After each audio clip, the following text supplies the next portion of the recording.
How to change payment method on Grab.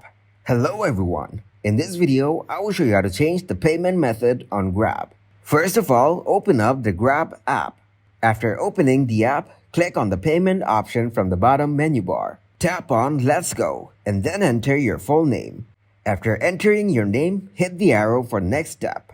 Now choose your identity document and enter its number. Then click on Submit. So now you're into your GrabPay wallet. You can add a card in here. After opening your wallet, click on Account from the bottom right corner. Then tap on Payment Methods. Here you can add different types of payment methods. Like you can add top-up balance, credit or debit card, PayPal or bank account, any of these. Thank you guys for watching this video. Hope you got some value. Make sure to like the video and subscribe to the channel to get notified for new videos.